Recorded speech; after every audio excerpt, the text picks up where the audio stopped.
Hello, ladies and gentlemen. Welcome to McEwen's fourth quarter and year-end 2025 operating and financial results conference call. Present from the company today are Rob McEwen, Chairman and Chief Owner, Ian Ball, Executive Vice Chairman, William Shaver, Chief Operating Officer, Perry Ing, Chief Financial Officer, Jeff Chan, Vice President Finance, Stefan Spears, Vice President Corporate Development, Michael Medding, Managing Director of McEwen Copper, and Carmen Diaz, General Counsel and Secretary. After the speaker's presentation, there will be a question and answer session. If you would like to ask a question during this time, simply press star followed by the number 1 on your telephone keypad. If you would like to withdraw your question, again, press star 1. I will now turn the call over to Mr. Rob McEwen, Chief Owner. Please go ahead, sir. Thank you, operator. Good afternoon and welcome, fellow share owners and interested investors. 2025 was a very momentous year for us, for MUX, one that I believe will be the first of many to follow. The higher gold, silver, and copper prices certainly contributed to giving us a big reason to smile, but there are many more reasons for us to continue to smile. Beyond the excitement of the higher prices, our vision of the future is accelerating towards becoming a reality. Our focus on exploration has been adding resources that will extend the lives of our mines. Our focus on expanding our existing operations, plus several acquisitions, has created the opportunity for us to significantly increase, more than double, our precious metal production by 2030. And our focus on driving McEwen Copper's large Los Azules copper project towards production has been extremely successful. So far, our efforts have attracted global corporations as shareholders and completed extensive work to produce a feasibility study, which we published last October, that outlined an economically robust, large, long-life, low production cost per pound, environmentally sensitive model for mines of the future. Compared to a conventional copper mine of comparable size, Los Azules is planned to have much lower water consumption, energy needs, carbon emissions, and it will have no tailings and be utilizing 100% renewable energy. It is designed to not only be profitable, but to improve the general public's impression and acceptance of mining. We are planning to take McEwen public later this year. So, should the copper price remain around current price levels at the time of going public, we expect this world-class deposit with strong economics, that it will attract a much higher price than our last private placement at $30 a share. And that will be reflected in a higher value of McEwen Mining's shareholdings. I'd now like to ask Ian Ball to speak about the big questions that come out about our growth. Thank you, Rob. When you look at the press release that we put out this morning, the thing that becomes apparent is, as a shareholder, I guess what I would be asking is, how are you going to finance this growth? Because there's no point of growing if all you're going to be doing is diluting your shareholders in the process. And when I rejoined the company back in September and my ownership from Canadian Gold was moved into McEwen Mining, you want to see the share price grow. And that was my only reason for coming back to the company. So I want to walk you through our plans and how we're going to double production and do so in a way that maintains your ownership. First, the one thing you have to look for is that today's gold and silver prices, we are generating significantly more cash flow. We received our first dividend from the San Jose mine in quite some time. That's one, due to metal prices, but also them having covered off a number of closure obligations, which is now freeing up a lot of operating cash flow to be paid out as a dividend. Second is we're finishing up our development at Stock, and we're going to be getting cash flow coming out of Mexico as well. So when you combine that with our current operations, our internal cash flow will be ever increasing, which will go a long way to developing our next two projects, which are Grey Fox, which we're looking at as an underground operation that would feed our existing Stock mill, And then looking at our gold bar operation, where we're essentially continuing on what we're doing there today, which is a little bit more pre-stripping and expanding the leach pad. We do believe that these projects are scaled in such a way that we can finance them. We're hoping mostly internally, but if gold and silver prices were not to maintain these levels, it would not represent excess dilution to our shareholders. So we're very mindful of the cost of capital and how does this translate into a per share value over the next 5 years. Then the other question is, how realistic are these goals? And one thing to point out is everything that we're looking at is either at an existing mine site or rehabbing a mine site here on our precious metal basis. So we do think these are projects which are quite achievable with the timeframes that we have set out today in the press release. Thank you, Ian. I will now ask Terry to discuss our financial performance. Thanks, Rob. Good afternoon, everyone. Yes, as discussed earlier, the fourth quarter was very good. Our business delivered a strong finish to the year. Gross profits on an accounting basis more than doubled quarter over quarter, rising to $17.4 million from $7.8 million just the quarter prior. For the full year, gross profit increased to $47.6 million, up from $30.9 million in 2024. The strength flowed through to our bottom line in terms of reported net income. In the fourth quarter, we generated net income of $38.1 million, or 70 cents a share, compared to a net loss of $8.2 million, or 16 cents a share in the fourth quarter of 2024. For the full year, we delivered net income of $34.4 million, which is a sharp turnaround from a net loss of $43.7 million in 2024. What are the main drivers for that? I think both Rob and Ian touched on the higher gold price environment. So the higher gross margins come from both increased production that we saw in the fourth quarter relative to the rest of the year, as well as higher realized gold prices at our 100% owned operations, where we realized over $4,400 an ounce gold in the fourth quarter. As Ian touched on, we also had solid operating performance from our San Jose mine, where we reported $33.5 million in the fourth quarter just for our 49% interest in the San Jose mine. And as noted, subsequent to the fourth quarter, we received a dividend of $8.8 million in February. Also tied to our accounting net income is a $27.5 million deferred tax recovery tied to the expected use of U.S. tax losses, which shows our expectations for continued profitability at our gold bar mine complex in the United States. I believe these results underscore the progress we're making in terms of our operations, cost discipline, and positioning our assets for growth in 2026 and onwards.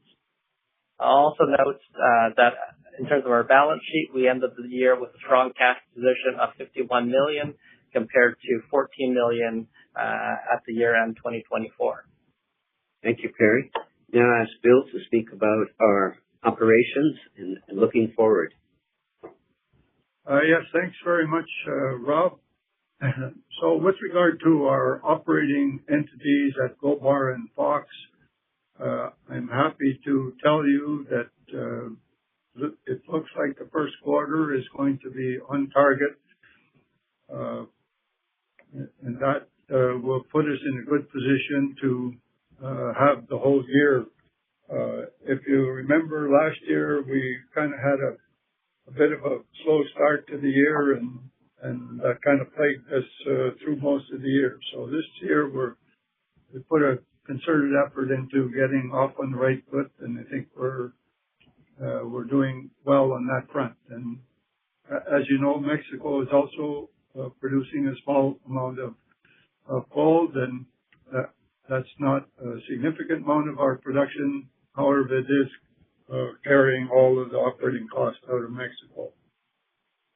As we move forward in this year, we will complete the development of the stock ramp and the access over into what we call Stock East, and that portion of the mine should be in production in the second half of this year. We're also working hard on our Grey Fox pre-feasibility study, which will be out in the month of June. We're doing the detailed planning of bringing the Tartan asset into production. And we have permitting work going on all of these projects, including building the Phoenix project. So as Rob mentioned earlier, our exploration over the last 4 years is now coming closer to production. And, we can see all of these projects moving towards production this year. Of course, we will, in the third quarter of this year, we will complete mining at the Froome mine, although, we're still drilling some lower parts of the Froome West, and we're seeming to be finding ore on some of these holes. So Froome may, in fact, find a way to go for another couple of quarters. So all in all, we're pretty happy with where we are on the projects and the project development. And, I think it's nice when you're in the third month of the year that you're able to say that the first quarter is going to be on target. So that's a rough summary of where we are. Thank you, Bill. Now I'd like to ask Mike to talk about our McEwen Copper's Los Azules project. Thank you, Rob, and good afternoon, everyone. It's a pleasure to be here today with an update on McEwen Copper and the Los Azules project. I want to be direct with you. 2025 was a transformational year for this project, and we entered 2026 with more momentum than at any point in our history. When we look back at what we accomplished over the last 12 months, 3 things stand out. First, we secured RIGI approval, locking in 30 years of regulatory and fiscal stability in Argentina. Second, we completed a robust feasibility study that confirms Los Azules as a globally significant low-cost copper project. And third, we did all of this while the macro environment for copper has only gotten stronger. Let me start with RIGI, because this was arguably the single most important de-risking event in the project's history. In September 2025, Argentina approved our application under the large investment incentive regime. What does this mean in practical terms? It means Los Azules now benefits from 30 years of legal, fiscal, and customs stability. Our corporate income tax rate drops from 35 to 25%. We receive a 50% reduction in dividend withholding tax. We are exempt from export duties at the start of the exports, and critically, we have guaranteed access to foreign currency and international arbitration. RIGI was designed to attract exactly the kind of large-scale investment that Los Azules represents.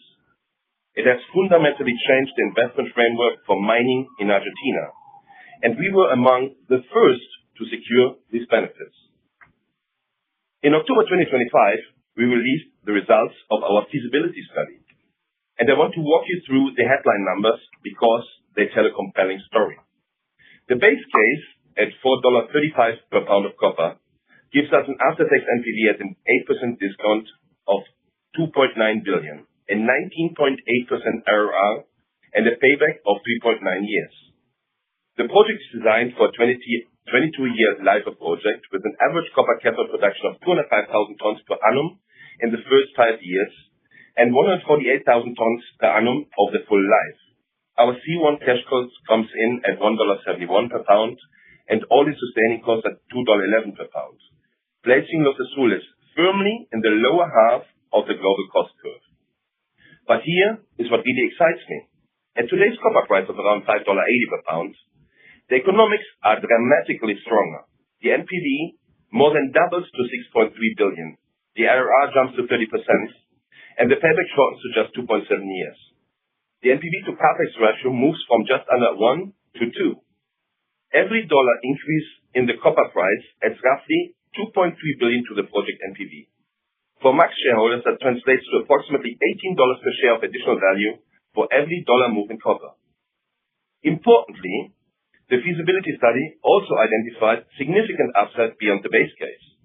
There is potential for an additional 33 years life of mine, adding another 141,000 tons per annum of copper production to either Rio Tinto's Mutant technology or a conventional concentrator. When you consider that full potential, you are looking at one of the largest and longest-lived copper assets globally. I want to emphasize something that makes Los Azules stand apart. This project has been designed from the ground up as low-impact operation. Compared to a conventional mine of similar scale, Los Azules is expected to use 1/4 of the water, produce 1/10 of the carbon emissions, and has the potential to operate on 100% renewable power. There are no conventional tailings dams. We produce a finished copper cathode on-site, which can be delivered directly to industry. This matters enormously in the current environment. Off-takers, financiers, and governments are all increasingly focused on the sustainability credentials of their copper supply. Los Azules is positioned to be a supplier of choice in a world that demands responsibly produced copper. We've also been building the institutional framework around the project. The International Finance Corporation, a member of the World Bank, has signed a collaboration agreement with McEwen Copper to align Los Azules with IFC's environmental standards, social and governance standards. This agreement also provides IFC with customary rights to act as a lender or arranger for prospective project financing going forward. Having the IFC at the table is a strong signal of the caliber of project we are building. Looking ahead, our team is continuing detailed engineering work, and we are targeting a final investment decision by the end of 2026, with construction targeted to begin in early 2027, obviously subject to project financing. We are well on track. On the financing front, we are seeing strong interest from multiple categories of capital providers. Export credit agencies and development finance organizations in particular have shown meaningful appetite to support a project of this profile: large scale, long life, responsibly designed, and located in a RIGI qualifying jurisdiction. We are advancing conversations with the IFC and other institutions, and we are actively preparing optionality for full financing packages that gives us flexibility in how we fund construction. At the same time, we are currently evaluating the ideal time frame for an IPO of McEwen Copper in connection with these ongoing financing discussions. The combination of a completed feasibility study, secured regulatory framework, strong copper fundamentals, and interest from institutional capital providers give us the right conditions to consider a public listing that would unlock value for shareholders and provide additional avenue to fund the project's development. Let me step back for a moment and talk about why the timing for Los Azules could not be better. We are building this project into what I believe is the strongest structural backdrop for copper that we have seen in a generation.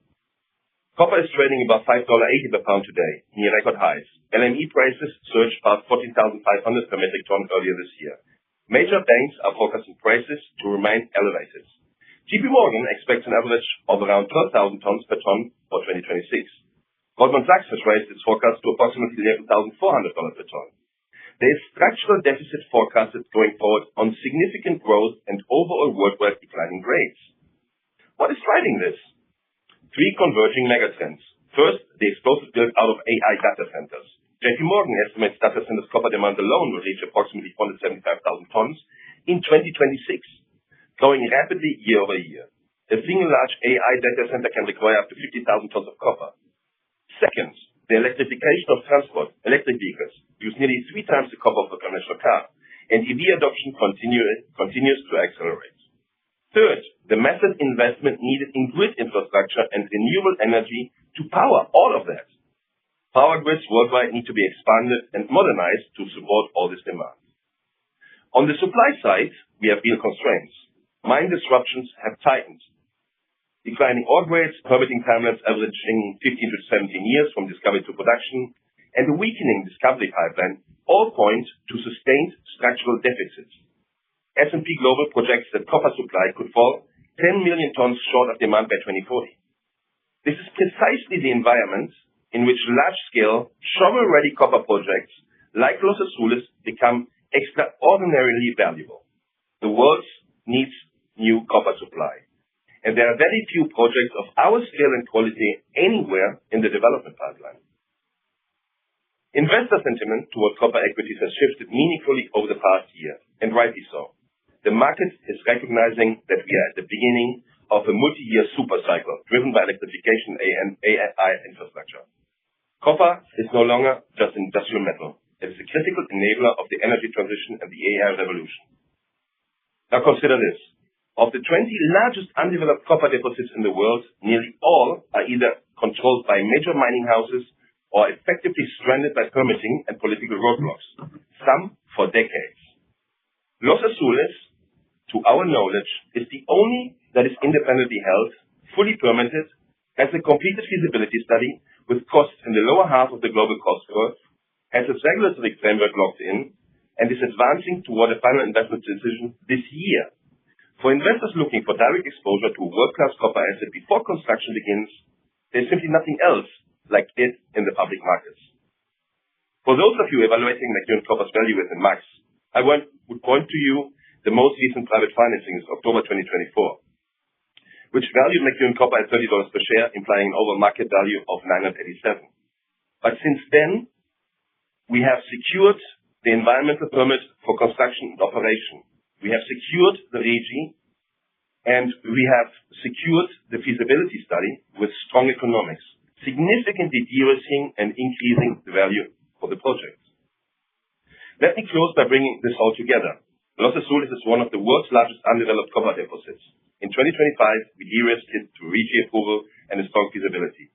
We have a clear path to the final investment decision. The project's environmental design positions it as a next-generation mine, and we are building it into the strongest copper market in decades. Los Azules has the potential to become a generational copper asset, one that will deliver value for shareholders for decades to come. Thank you. I hand it over back to Rob. Thank you, Mike. Excellent. I'd just like to say, one, we have some questions I'd like to answer. And we, through these presentations, covered off some of the questions. One, Terry was asking to provide more information on the IPO for McEwen Copper, which we're looking at later this year when we, as Mike said, complete several other tasks. Steve was asking also about Los Azules and about the milestones, and I think that was well covered off by Mike. He also had a question about Goliath Resources, which we purchased an interest in. The rationale, it's a rich gold deposit in British Columbia. It's had a high success level in its drilling. It looks like a resource that would grow. And buying into juniors was a strategy I used when building Goldcorp. I used that as it served as a listening post, and also one day it could be a member of a farm team, but it also provided us with capital growth that allowed us to fund our expansion of production. We have John from Minnesota, and he's asking about our silver production, and I'll ask Ian to talk about that. Yes, and so regarding John's question, he was asking what is our current attributable silver production. Right now we have silver just coming from our San Jose mine with Hochschild, and our portion of that is approximately 3.6 million ounces of silver. Oh, sorry, that's the total production. Ours is half, and we then convert that to gold equivalent when we report our production, and we're doing that right now based on a silver to gold ratio of 77 to 1. So that's a good question because it's not quite clear when you look at our news release. So if you take half of the 3.6, that's currently what we're producing in terms of silver. You know, how does that evolve over the years, where our next source of silver production comes from our what we're calling El Gallo Phase 2. So that is obviously after El Gallo Phase 1, and we're looking at approximately 3 to 4 million ounces of silver production there, which is 100% owned. In terms of how we look at rationalizing these, obviously we do it based on, gross profit margins, but also in terms of where things are practically in terms of CapEx and permitting. So the one things we are currently looking at is if the silver price environment was to remain as strong as what it was and the margins as robust, we are looking at ways that somehow you could accelerate the phase 2 silver production closer to today and deferring some of the gold production coming from at Ogayo. So we are working on that to try to maximize the profitability of the operations, but a lot of that obviously is driven by the silver price. I'm just looking at the last question here. The last question that came from John was whether the company has considered a silver dividend. And right now, just based on the optics of that, no, it'd be logistically very difficult for us to issue a dividend in silver. I think, first and foremost, if we were to implement a dividend policy, it would start with cash, and then proceed from there. I know when Rob was running Goldcorp, when I was running Abitibi, I'm not saying I copied his strategy, but we did copy his. That was to pay a monthly dividend. And I think that's something that, here we're looking to eventually strive towards, while balancing our growth needs. Thank you, Ian. Operator, do you have any other questions? We do. And as a reminder, to ask a question, you will need to press star press star followed by the number 1 on your telephone keypad. Your first question we have comes from the line of Jake Sekelsky from Alliance Global Partners. Your line is open. Hello, Jake. Hey, Rob and team. Thanks for taking my question. Please do.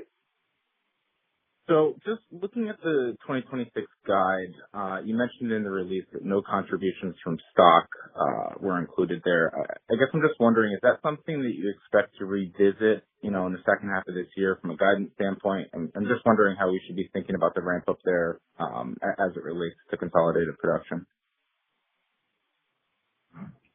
Yeah, thanks very much for the question, Jake. Basically, the project development at Stock is going very well. We're more or less on schedule. We broke through into the second level a couple of weeks ago. We'll break into the fourth level, before the end of this month. The heading over towards where the mining is going to start are advancing at the right pace, about in the two headings, about 14 meters a day. So we will see production from there in the second half of this year. And what we're hoping is that what we're planning, I guess, is that the Froome mine is going to kind of fade out, and then at the same time as we're ramping up at Stock. So we're in the midst of acquiring the equipment for the operation, and so that once we get out to the ore, we'll be ready to start the mining operation. Okay, that's helpful. And then just on the M&A front, I mean, Rob, you just mentioned you've been fairly active investing in juniors and picking up land packages surrounding some of your mines. Do you feel, you have your plate full with the internal growth that you've laid out, or are you seeing any attractive, larger producing bolt-on type acquisition opportunities out there in this type of environment? It's a good question, Jake. When you look at the performance of juniors relative to the producers and relative to gold, they're still lagging far behind in terms of performance. We've been concentrating on companies that have properties either adjacent or in close proximity to our existing operations that would allow us to extend the life, that we believe have potential to grow and aren't expensive to acquire. So we're open to other opportunities. You never want to issue a lot of stock and dilute your position, but we're building our production. And right now we can see more than a doubling by 2030, assuming all the projects go ahead as planned. But I don't think I want to stop there. The metal markets are, I see the gold price, the silver price, the copper price are, those commodities are getting in short supply and demand is increasing. So I see higher prices as we go forward. Want to position McEwen benefit from that. Got it. Okay, that's all for me. Thanks again, guys. Thanks, Jay. Your next question comes from a line of Joseph Rieger from Roth Capital Partners. Your line is open. Hi, Joe. Hey, Rob. I'm looking forward to seeing you in a week or so. I guess it's just kind of following up on Jay's question about stock. Will you guys still report the production from there? It just won't be considered part of your ounces that are commercial, so therefore it's not in the guide. Is that the rationale there? Yeah. So this is Jeff, Vice President of Finance here. So I think that would be the expectation, that we would start to report pre-commercial production ounces from stock partway through the year when we start expecting to see that come through. But at this time, because it is pre-commercial production, we're not giving production or cost guidance on those amounts. Okay. Yeah, that's helpful. And then over at Gold Bar, the new Lookout resource. But can you remind us where Gold Bar is at as far as the remaining mine life at this point? Yes. The mine life at Gold Bar, as we know it, goes into the 1930s or 2030s, and I would say, we're doing an extensive amount of diamond drilling, exploration drilling on ground, all around the Gold Bar site, and at the same time we're doing an extensive amount of drilling on the timberline assets, and that is basically in progress right now on an exploration basis. We're also doing some mine planning, and we're also doing some permitting work on those sites. And as soon as that, we get all of the permits, there are areas there that are amenable to open pit mining. And, what our intention is at this point is we would build a small to medium-sized leach pad on those sites and leach the material at the site. But meanwhile, the plant will be very, very small, because all we'll do is circulate cyanide solution, and then we'll take the carbon back out to Gold Bar. So we won't have to build a plant there. All we'll have is a leach pad and a circulation system. There'll also be some sumps and so on for storm events and that kind of thing. But basically, it'll be an operating mine without much infrastructure. Okay, that makes sense. And then kind of one final thing, go ahead. I was just going to ask Ian to comment on the resources. Yeah, the one thing I would take into account is what we refer to as Trinity Ridge. It's actually below the existing pits at Gold Bar. So when Bill talks about, the current mine life 2000 into the 2030s, we then see it expanding much beyond that, as Trinity Ridge is taking into account mineralization that we know it exists, does not have a resource, but it's directly below where we're mining today. Okay. And we'll have resources. Yeah, and we're currently doing a drill program right now. There are 150 drill holes approximately. We're about, a third of the way through. And once we finish that program and have the assays, we're going to be calculating the Trinity Ridge resource while we're doing metallurgical test work on that as well. So we see that, Gold Bar is dovetailing into a much larger pit. Okay, that makes sense. And then last thing, just on MSC, now that there's actually dividends coming out of it, is there an opportunity to reopen discussions with Hochschild for one of you to buy the other one out there and consolidate that asset? Well, there's been rumors they wanted to sell it from time to time, but I think as the price has gone up, that desire to sell has sort of faded away. They were gathering lots of cash to cover off the closure costs, and they've now exceeded what they thought they needed, and they still have an active exploration program. Keep going. It's a prolific area and right next to Cerro Negro. Prices. And then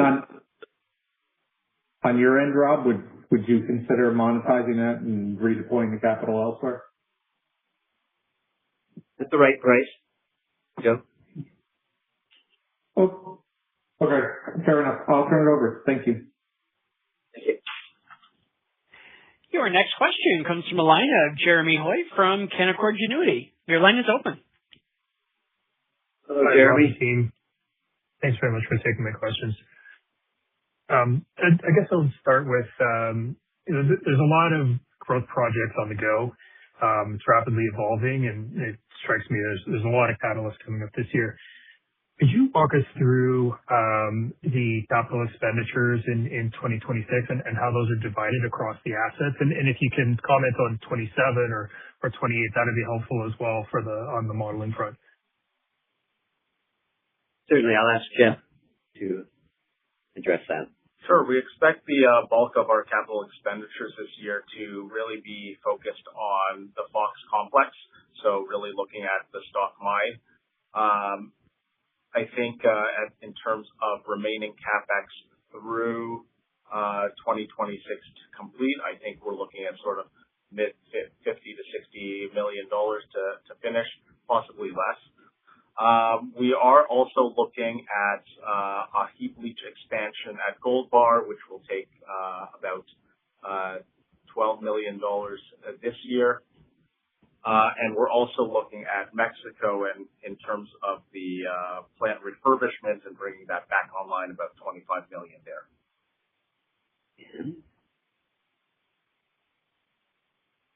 Okay, great. That's very helpful. To about $100 million, and I think what you'll see is as we move forward with Tartan and Grey Fox, the next few years will be around that same $100 million a year.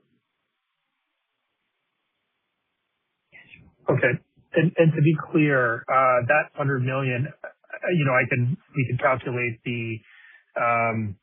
what sustaining is expected to be based on the AISC numbers provided, but what's the approximate split between sustaining and non-sustaining?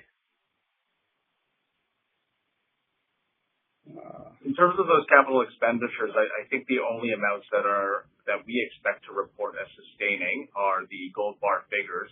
Given Stock is a growth project and we don't expect to bring that into commercial production until 2027, that capital has not been included in our AISC estimates at this time. Okay, great. That's really helpful. I guess just staying on the same vein of discussion here, again, a lot going on, pretty exciting for the precious metals portfolio. Does this require augmentations to the team, or are you guys building up on the technical side, the exploration side? Just thinking about management's capacity to deliver on all these goals. Perhaps I can answer that.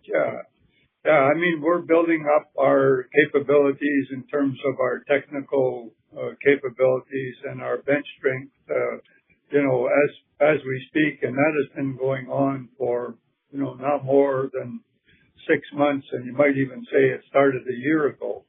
So yeah, we have a study group that's centered in Sudbury. The reason we put that there was because, we had some people that worked with us in the past, and so we set it up so that they'd be home, and we really had no more room for them here in Toronto, and they didn't want to drive down here anyway. And we're also adding key people at all the projects. So it's for sure a work in progress, but recently we appointed a person in charge of permitting, environment, and social responsibility. We're building a substantial HR team. We're working with a couple of consultants to help us put more rigor around our internal reporting requirements and so on. So, yeah, we recognize the hurdles that we have if we're going to build these projects. Understood. Okay. Well, thank you very much for the color, and I'll step back in the queue. Thank you, Jeremy. Your next question comes from a line of Don DeMarco from National Bank. Your line is open. Hi, Don. Thank you, operator, and good afternoon, Rob and team. Maybe a question on the Tartan mine. You've got the resource update that's pending. With this update, maybe just in terms of managing expectations, do you plan to start by de-risking the existing resource, or could we also see maybe some resource accretion at this early stage? Yeah, so we're taking into account all the drilling that's been done post the 2017 resource. So we do expect it to be larger as the vertical extent of Tartan was expanded by about 90%.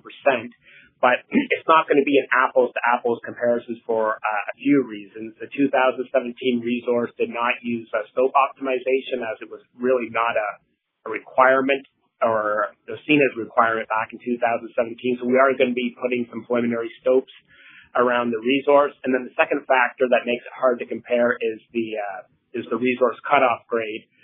2017 used a 3 gram per ton cutoff. At today's gold price, we're using $3,000 for this resource.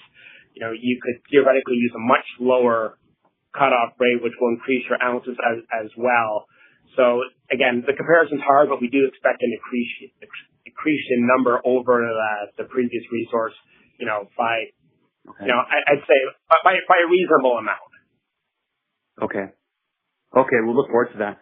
And maybe just some comments on your strategy for M&A. I mean, obviously you've been somewhat active. I mean, Tartan's an example. That was the Paragon, looking at these, tactical high ROI opportunities.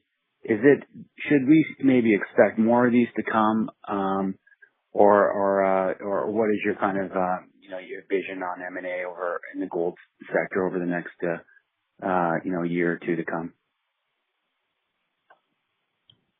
Having greater exposure to precious metals, I think, is very positive development if you can find it on an accretive basis. We have a large expenditure on exploration, and we've been meeting success there on our own properties, but we'd like to augment that growth. If we see Okay, and jurisdiction-wise, do you continue to focus on the Americas, I would presume then, or Ontario, or what? Is there any, considerations on where you might be focused? We've largely we have focused almost exclusively on areas in close proximity to our existing operations, so we have the talent in place and don't have to spread ourselves too thinly. So if what comes up in our neighborhood, that's a natural fit where you have an opportunity to extend the life, increase your production. But there are other situations that might catch your eye and where you can see considerable growth. So we call it opportunistic. Okay, well, thanks so much. That's all for me, and good luck with the rest of the quarter. Thank you, Don. Your next question comes from the line of Jay Goldsmith, a shareholder. Your line is open. Hi, Rob. Good afternoon. Joined a little late, so I hope this question wasn't asked. Congrats to you and the team on the solid quarter, and nice to see the profitability turnaround and stronger balance sheet and progress on Mazoula's. Can you update McEwen's stake in Paragon? I think it's like 31% in Paragon Laboratories and the photon assay technology. Love to hear how the adoption's going.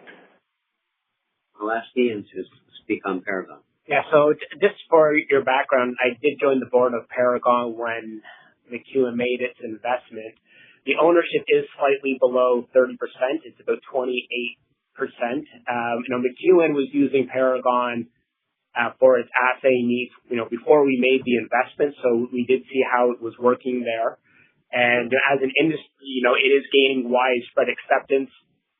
Right now, another supplier of the photon machines is supplying Barrick, and I believe the number is about 18 machines that Barrick is now using worldwide. And so, you are seeing turnaround times for assaying for gold and silver, down as low as 6 days, high as 10 days versus traditional fire assay you're seeing right now in the industry is running, 3 to 4 weeks. The cost between the two is approximately the same.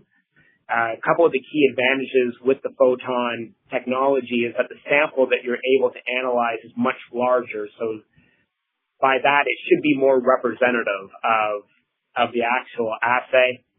It's also it's non-destructive.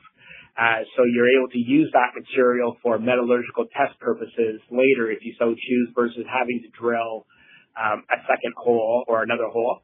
And the turnaround time is much faster than fire assays. So there are many advantages, but you're still seeing through the industry, it's still being adopted, but, it's going to take probably a couple of more years, but more people are turning towards it. And he said Barrick is using it now for the majority of their needs, and we're using it for all of our current needs. Okay, exciting to hear. So financial impact for McEwen still a couple of years down the road, you suspect? Well, there's no real financial impact for us. We do include Paragon as an equity investment into our financial statements, very similar to what we do with McEwen Copper. But, there's no real, we're not adding any more capital out of our treasury to it, nor receiving any current dividends. So the impact right now is purely as a capital gain or loss. And right now we made the investment at $1.75 Canadian. They're trading approximately $3.50 per share. And, we've been trying to help them, realize what a customer wants to see. And I think you are in a commodities business when you're doing things such as assaying. So what we're trying to stress and work with Paragon is how do you make a very customer-oriented business so you go above and beyond to get the level of service that your competitors are not to win over that business. Okay. I appreciate that. Thank you so much. Thank you, Dick. And there are no further questions at this time. Mr. Rob McEwen, I turn the call back over to you. Thank you, operator. And thank you for everyone on the line. We're looking to build a company that provides our share owners with growing exposure to hard money, gold and silver, and to a critical mineral, copper, a metal critical to modern society. We're moving ahead on that front. And I think once we take